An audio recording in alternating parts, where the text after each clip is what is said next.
Bearcats of Northwest Missouri State will host the top 25, number 25, Fort Hays State Tigers. Welcome to the Bearcat Game Day pregame show. I'm Wiley, and alongside me today is Jade Varner. Jade, and it's a great day for some Bearcat football. Weather is amazing today. Oh, absolutely. You know, we got a nice little breeze coming in. It wasn't quite like that earlier. Of course, it was supposed to be cloudy, and they've dissipated real quickly. But, yeah, I'm ready for some football. It's great weather to do it.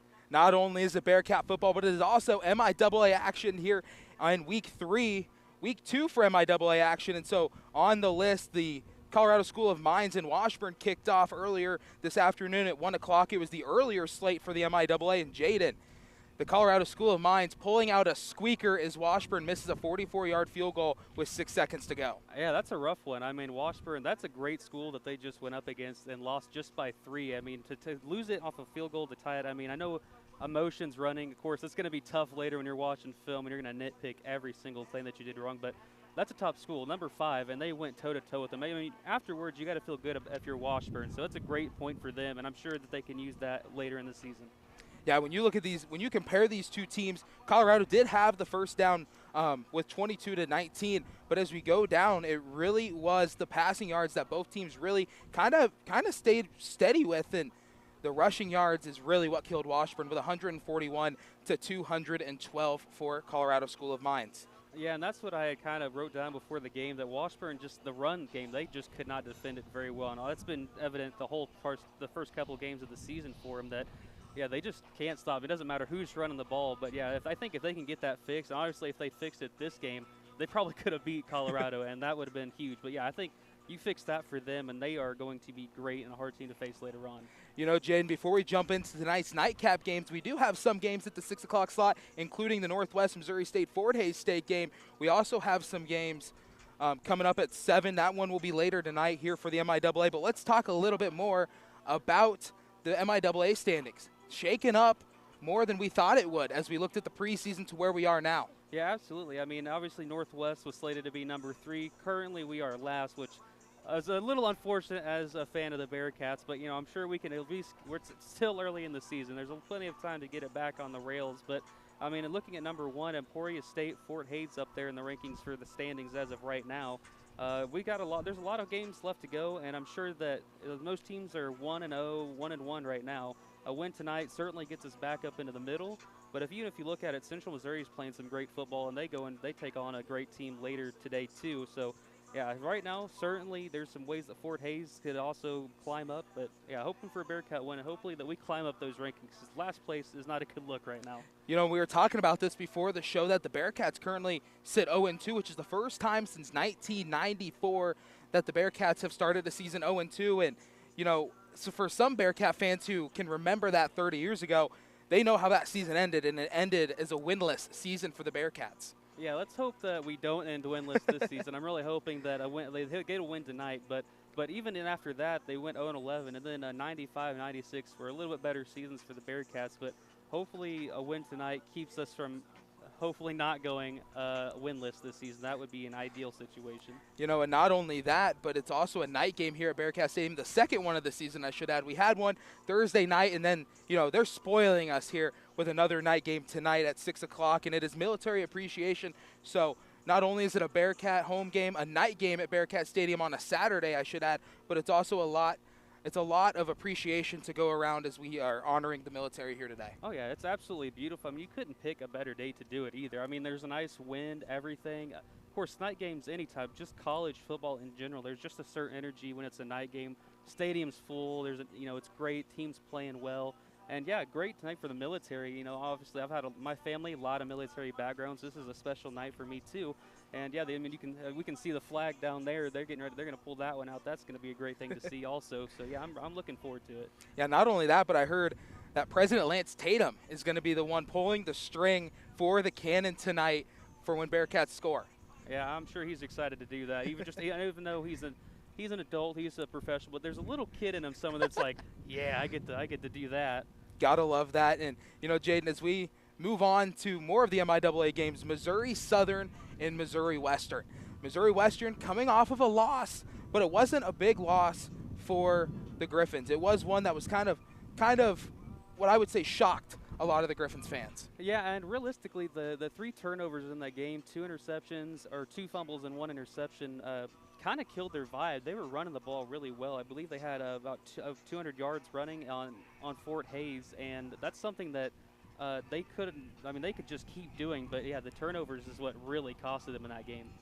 Yeah, when you look at Missouri Western and how they have showcased the rushing attack this season, they're averaging just under 230 yards a season, which ranks 24th in the nation and second in the MIAA behind Central Oklahoma with 361 yards a game. And now when you look at that, 361 yards, that's sometimes a whole offense in a game, let alone a rushing game. Oh, yeah. I mean, even if just, sometimes now in college, 150 yards seems like an incredible feat. But, yeah, when you're averaging 200 and not just 300 is an incredible thing. And that means you know what to do for the run game. And it means you've got it down. The offensive line is blocking great. And as a former offensive lineman, it's also good when, of course, the running back gets all the glory. But, yeah, when you have a 200-yard rusher, it's good stuff for the offensive line, too. And Missouri Southern comes into this one with a record of 0-1. They did have a bye week last week, and looking at them last season, they had a 5-6 record, tying for 7th in the MIAA, and they're projected to finish 8th. So not much of a jump, if anything, a little fallback if you're the Lions. But right now, if you're Missouri Southern, this has to be a statement win tonight. Yeah, it absolutely does. And, I mean, what you've seen that the Griffins have done, I mean, Southern really has to get in there, and they have to get ahead early because the passing attack isn't so great for Missouri Western. And so if you're Southern, you really have to get in there. You have to get an early lead and make them have to pass it because we see what the running game does. So, yeah, get a lead early and just hammer it the whole game. And when you look at last week, we talked about Missouri Western's first loss of the season, and it came to none other than number 24 at the time. They did move back in this week's rankings, number 24, now 25, Fort Hays State, 30-16 in Fort Hays, Kansas. And so when you look at that game and how they were able to halt the Griffins to 16 points in kind of a lower rushing game, you definitely look at this Northwest offense who really takes pride over their run game. And this year right now we're starting to see a pass game, which is something new for Bearcat fans. And what are your thoughts regarding Fort Hays State's rush defense and how they competed against Missouri Western last week? I mean, Fort Hays, their defense they've had some struggles with the run game. Of course, last week Northwest, they struggled running the ball, 25 attempts, only 32 yards. So I think that's going to be a point of emphasis. Obviously, the Bearcats right now have, like you said, and the pass game has been a big part of the season, and I don't think they should keep a hold of that. But yeah, Fort Hays' run defense is something that we should really attack, and that's something that's kind of a weak point for their defense.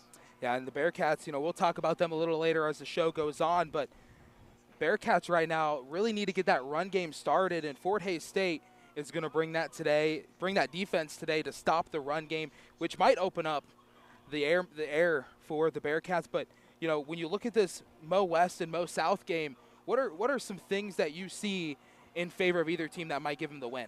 Like I said, I think that the Mo West, their run game easily could give them the win. And if you're Southern, I mean, you really have to find a way to stop it. I know stop it's really not a word, but maybe contain it in a way that won't hurt you as much. As we've seen, they can kind of turn the ball over. They had a couple fumbles in their last game. So yeah, if you make them turn the ball over, they can lose. And we saw it last week, Fort Hays. You turn over the ball, not a whole lot of good things can happen. So if you're Southern, I mean, fumbles, hit at the ball every single time you can, because we've seen that they can cough it up. All right, now that we've talked about this game, I got to ask you, who are you going with in this game? I'm going to say Missouri Southern gets the dub. I'm going to say it's going to be close, 21-20. I think Missouri West, they're so hungry to get a win after they lost against Fort Hays. They're going to try to go for 2 to get it, and they're going to fail. So Southern gets the win by 1 point. Give me Missouri Southern in this one. As you said, Missouri Western's really hungry for that win, so they're going to go on any means necessary to win that game, and I think it's going to hurt them in the end, and Missouri Southern gets it 24-17. So now we'll take it to our other MIAA game of the night. It'll be number 2 Central Missouri taking on Central Oklahoma, who we mentioned was leading the MIAA in rushing with 361 yards. Yeah, and really, if you look at both of these teams, their last games, I mean, absolutely blew their opponents out of the water. I believe Central Oklahoma was a 72-0 victory, and, that's just not a mistake. I mean, that's just execution across the board. So, I mean, CMU last week over 500 yards passing against Northeastern, and so their passing attack is very lethal. And I believe the week prior they had about 300 yards.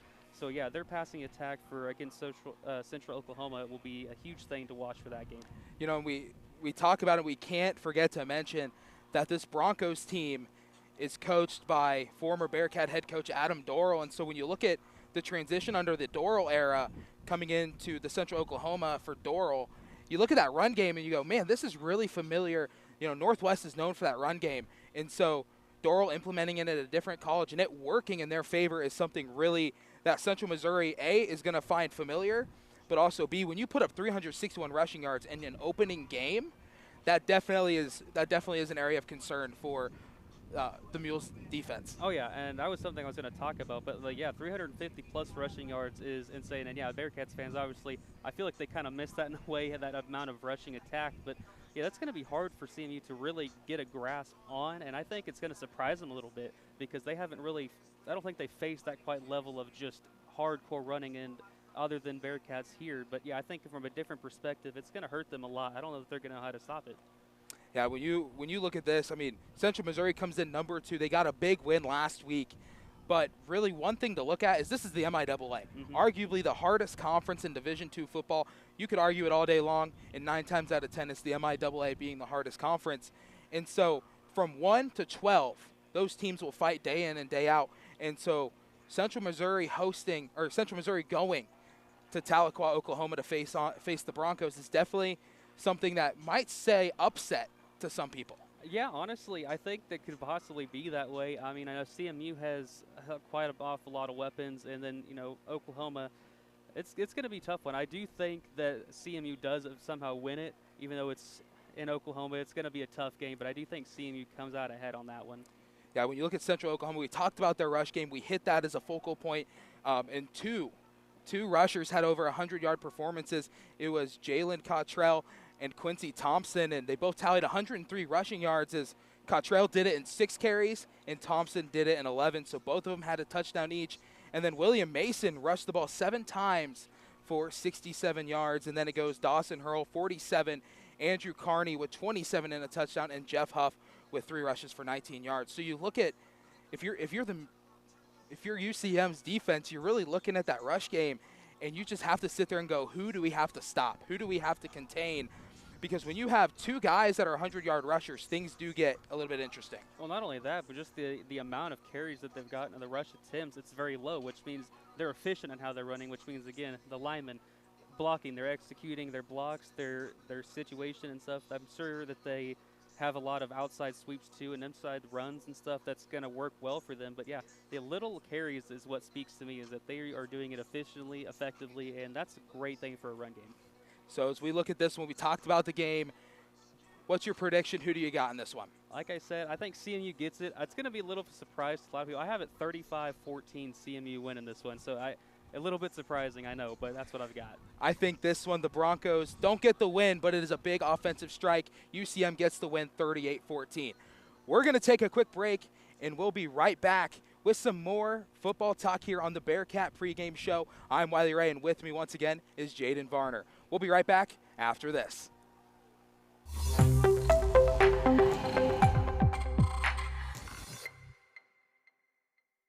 Unlike other organizations on and around campus, here, the students do it all. KNWT is a student-run and student-produced television station. To support this content, you can go to our YouTube channel at KNWT Channel 8. And watch the latest shows or even enjoy blasts from the past. KZLX is a student-run radio station where Northwest students have complete freedom during their shifts. KZLX also hosts many radio shows such as Nerdmageddon, Revive, Day-to-Day Picks, and more. To learn more, visit kzlxfm.com.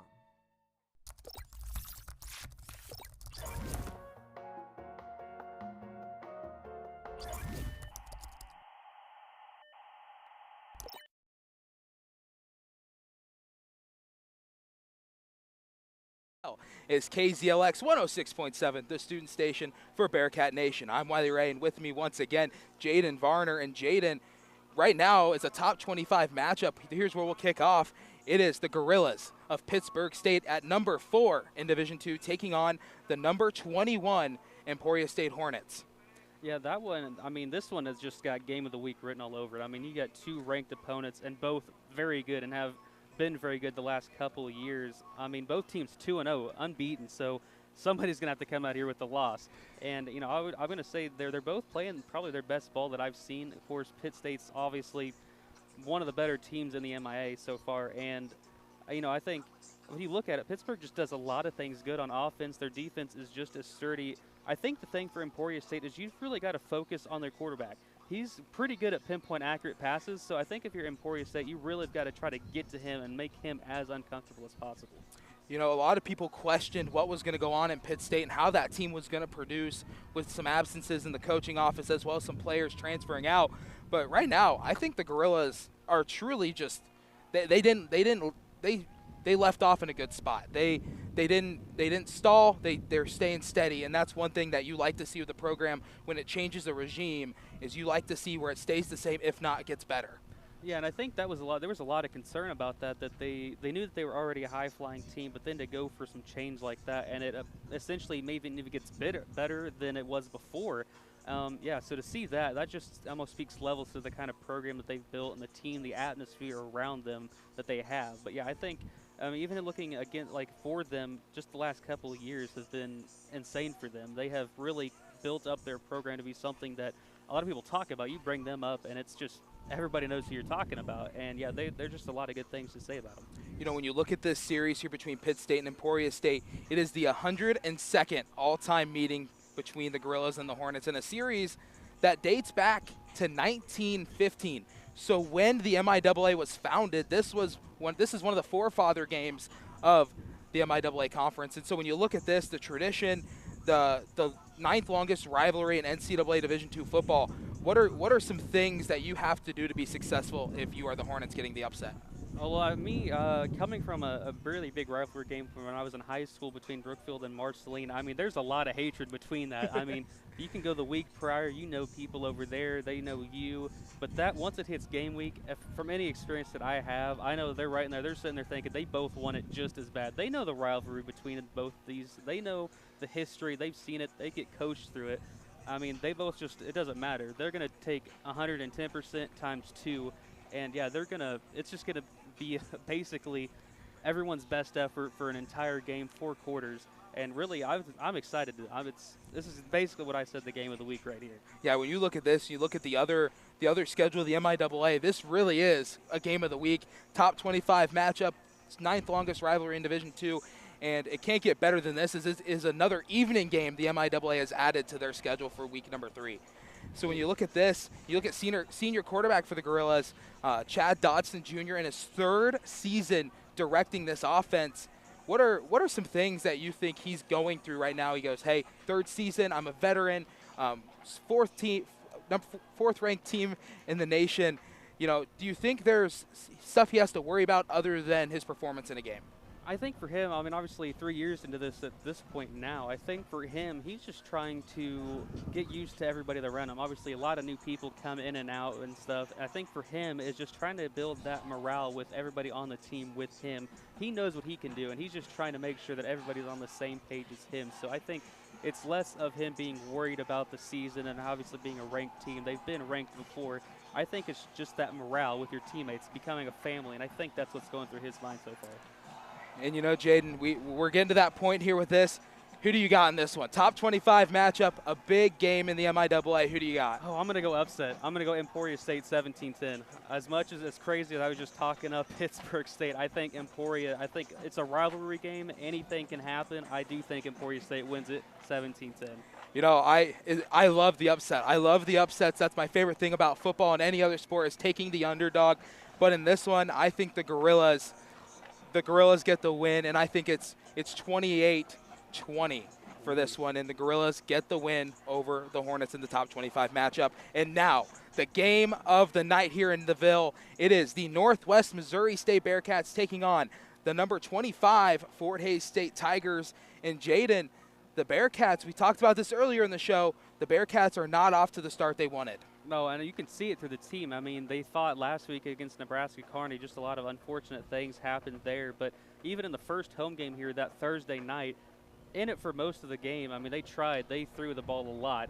And I think for them is that the run game has been important to this school and has been important to this team. Of course, last week, only 32 yards on the ground on 25 attempts not exactly ideal for the Bearcats. I mean, you want to try to get that run game going, and this is a team to do that against. Obviously, we've talked about how their run defense is a little lackluster, so I think if you want to try to build that identity back up, this is the team to do it, and this is the night to do it. Yeah, as you mentioned, the loss to Mankato, really, when you look at that, it was a tale of two halves for the Bearcats. Came out, really, the Mavericks really shocked Bearcat Nation in the sense of taking a 19-0 lead at halftime, and then the Bearcats roaring back in the second half, and at one time was knocking on the door looking for the game-tying touchdown, and then fumbled the ball and turned it over to kind of seal the deal for Mankato. But, you know, you look at that, a top 15 loss for the Bearcats, and then falling on the road to a good Nebraska Kearney team. Bearcats really trying to bounce back in this one, and you know, one thing you have to look at is the penalties and the offensive line. That has been kind of what everyone's been talking about on campus over the last 2 weeks is this offensive line going to be stable enough to keep that rush game going for the Bearcats? Yeah, absolutely. And like you said, it could be a little bit of just not getting used to playing a new team, new style, trying to get used to each other. But, you know, 2 weeks in, you've kind of got to get it figured out, because if you keep going this way, and we've seen a lot of good teams be crushed because the offensive line can't execute to the best of their abilities. And I think that with a lot of the passing that they do, I think that they've kind of gotten used to being these pass block sets, and they've really got to learn to just go with it and get power with it. I mean, there's not a lot you can do if you can't get a push off the line. So I think the offensive line's got to get more of a mesh with each other and get that going. Yeah, I mean, when you look at this rush game the Bearcats have, obviously with the loss of Jay Harris, who went to Oregon in the transfer portal last year, you still have Jaden Brady and you have Tank Young, two big running backs who can still run the ball efficiently for the Bearcats if given that opportunity. And really, so far this season, they haven't found that open space to have a big run. Mainly, the Bearcats have just been driving the ball down the field, and really, there truly hasn't been a big play either in the rush or the pass game that has stuck out to me for the Bearcats. Yeah, honestly, and that was something I had in my notes, is that they've got to find a way to scheme their running backs open. Obviously, not even just in the run game, but there are some ways like screens and stuff just to get them in some space. These running backs, like you said, very good, and we've seen that they can do some really good things for this offense, but you've got to find a way to scheme them open. I mean, obviously running it up the gut and trying to just hammer the ball down their throats can work sometimes, but when your offensive line has kind of been slowly going this start of the season, sweep something, just get them out in space, because you know you've got to get them going, and I think it's a pivotal thing for the offense to do that. Yeah, when you look at how Jaden Brady and Tank Young play, Jaden Brady kind of bounces outside. He's kind of like a pinball machine. You bounce him on the outside, and he has that open field. He's going to go. Where Tank Young, you emphasize the name Tank Young. He can just run right through that middle and get open field. And right now, that offensive line really hasn't been allowing Tank to get right through and to get through that line. And, you know, it seems like the defenses have been able to contain them to the tackles, which the Bearcats are known for on that bouncing outside to find that downfield, the openness downfield like you mentioned. And so if the Bearcats can do that tonight, then things are going to go really well for them.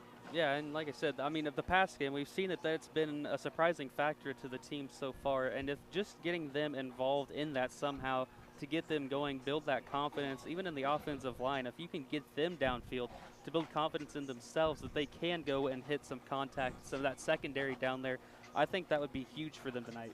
Yeah, I mean, just putting statistically speaking towards the rush game, the Bearcats average 7.5 rushing yards a game, which ranks 154 out of 155. Now, when you look at that, you look at the tradition and the dynasty they have as a running team, that really does not speak volumes of how this Bearcat offense can be. Yeah, and like I said, I mean, it's something that they've got to work on, and even if it's not the rest of this season, it's something you have to do as a point of emphasis later on. And even the Bearcat defensive-wise, they can control the run too. They've got to be able to get contact. The defensive line has to be good. The quarterback, Dawson, he was sacked 5 times last week, and so Bearcats, I mean, I'm sure they're thinking, we got to get to him. He threw an interception last week, making him uncomfortable is going to be a big thing for the defense tonight. Yeah, when you look at this Bearcat defense, really the Bearcat defense has done what they need to do. The Mankato game, Mankato really was doing stuff that the Bearcat defense hasn't seen in a long time. And you go that 2-point conversion swinging gate, to open things up. That really is kind of a wake-up call for the defense. But other than that, the defense settled in. They got the stops they needed. And then last week, they held Nebraska Kearney to 21 points, allowing the Bearcat offense a chance to win it at the end. With the Bearcats doing an interception with 2 yards within the end zone. But nonetheless, that defense really speaking volumes under head coach Rich Wright. Yeah, absolutely. And I do think that is the great part of this team is that tonight, if the defense can get to the quarterback, they're going to have a big chance to win this game. This is a good game to get the offense working because the defense is going to be able to eat tonight. If they can get back, if they can get 5 sacks tonight, the offense should have plenty of opportunities to get the run game going, get something going tonight because, like I said, defense tonight, that's a big impact. You know, we've talked about pretty much anything you can considering this game. What are some keys to victory you have that the Bearcats need to do in order to win tonight? Like I said earlier, run the ball effectively, and even if it's I know the deep balls, the deep plays haven't quite been there, but short intermediate passes.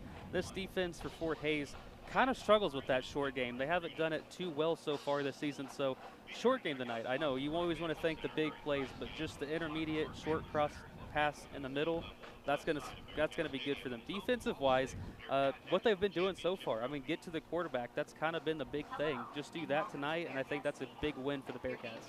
Yeah, and you look at all those keys right there. I mean, that spells victory for me. Definitely that defense. Contain the quarterback, pressure him, and the Bearcats, especially here at Bearcat Stadium, they know how to get rowdy. And with it being a night game and a lot on the line for the Bearcats right now, that's definitely something they need to look at. As the rushing game, you talked about it. You hit it head on. The Bearcats just need to effectively run the ball. Another thing I have is limit the penalties. We've seen a lot of possessions get ruined by a false start, a delay of game, just little more mental mistakes than anything that this Bearcat team has not had in a few seasons. And so when you look at tonight, it is run effectively, contain the quarterback, and limit the penalties. Like a coach I used to have back in high school used to say, the number one opponent is yourself. If you can't get past yourself, you're not going to beat anybody. So the Bearcats limit the penalties, eliminate yourself as the opponent, and I think they have a great chance to win it. I got the Bearcats tonight 30-24. I know it's going to be a bit close, but I got them for the win. Yeah, you know, I think the Bearcats get it done here. Give me the Northwest Missouri State Bearcats. I think they get it 35-30. I think they give up 30 points, but the offense is able to score. The offense is able to find their groove, and that run game finally gets an establishment of where they need to be. So that'll do it here for the Bearcat pregame show. I'm Wiley Ray. This is Jaden Varner. You've been watching this and listening on KNWT TV and KZLX 106.7. You can find the action here at 6 o'clock on KZLX 106.7, the student station for Bearcat Nation. We'll catch you next time.